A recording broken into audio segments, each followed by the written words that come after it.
Hello বন্ধুরা, good night. Good night কেন বলছি বলো তো? খুব হতাশ হলে, তাই না বলো? হতাশ আর কিছু নেই। রাতের বেলা ব্লগটাও করছিলাম তো তার জন্য।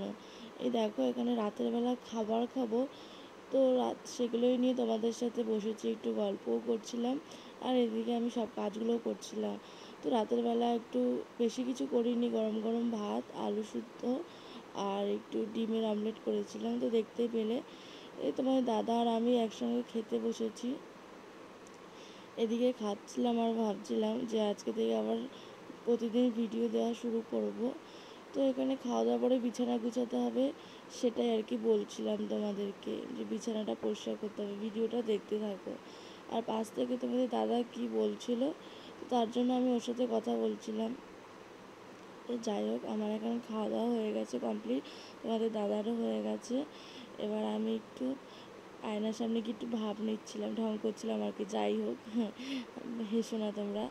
আর এখানে চলে এসেছি সমস্ত কাজ করে। এবার একটু নিজের একটুখানি কেয়ার করার জন্য নিজেকে। তো আমি রোজ রাতে একটু মাথাটা আঁচড়িয়ে শুই, কারণ দিনের বেলা হয়তো একবারই আঁচড়ানো হয়।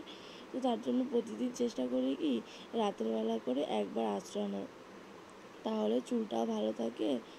আর এদিক ওদিক চুলটা বেরিয়ে থাকে না, অসহ্য লাগে নিজের থেকে। তো যাই হোক, দিয়ে তারপরে আমি একটু গেলাম মুখটা ধুতে। মুখটা ধুয়ে একটু মুখের মধ্যে ডাবের একটা টোনার লাগাবো। তো তার জন্য ওদিকে তোমার দাদা বসে আছে, কখন ঘুমাবো। দিয়ে আমি এখন এখানটায় ডাবের টোনারটা লাগাবো। মুখটা ভালো করে মুছে নিচ্ছিলাম, দিয়ে ডাবের টোনারটা লাগিয়ে নিচ্ছিলাম। আর হ্যাঁ, কিছু মানুষ আছে যারা নিজে তো কিছু করতে পারে না, অন্য কেউ যদি কিছু করতে চায় তাকেও কেন জানি না নিচের দিকে শুধু নামানোর চেষ্টা। কেন রে ভাই, তোদের কিসের এত প্রবলেম? আমি তো বুঝে পাই না। চলো যাই হোক, এত কথা বাড়িয়ে লাভ নেই। যার যেটা কাজ সে সেটা করবে। তো এখানে আমি এখন বিছানাটা গুছাতে এসেছি। আর বিছানা গুছাতে গুছাতে দুটো কথা বলি বন্ধুরা, কেউ কিছু খারাপ মাইন্ড নিও না। দেখো, যার যেটা ভালো লাগে সে সেটা করুক না, এতে তো তোমাদের কিসের প্রবলেম? আমি কিছু মানুষকে দেখেছি, মানুষের প্রচুর প্রবলেম আমাকে নিয়ে, কেন জানি না ভাই, তোদের কেন এত প্রবলেম? আমি বুঝি না, সত্যিই বুঝি না। তো যাই হোক, আমার এখানে বিছানা গোছানো কমপ্লিট হয়ে গেছে, এখন ঘুমাবো। তো ভিডিওটা ভালো লাগলে লাইক কমেন্ট করো, সেটাই বলছিলাম। এখানে জানলাটা বন্ধ করে পর্দাটা দিয়ে দিচ্ছিলাম। ঘরে ভালো মশা হয়েছে, তোমার দাদা বলছে একটু গুড নাইটটা জ্বালিয়ে দিতে, তাহলে এই মশার কামড়ে শোয়া যাবে না। তো আমি এখানে তার জন্য গুড নাইটটা জ্বালিয়ে দিচ্ছিলাম।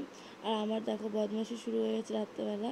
এখানে আমি একটু ঢং করছিলাম লাইটিংয়ের আলোতে, ঠিক আছে? আমার বেশ ভালো লাগে এটা। তারপরে ভিডিওটা ভালো লাগলে সবাই লাইক কমেন্ট করো, টাটা।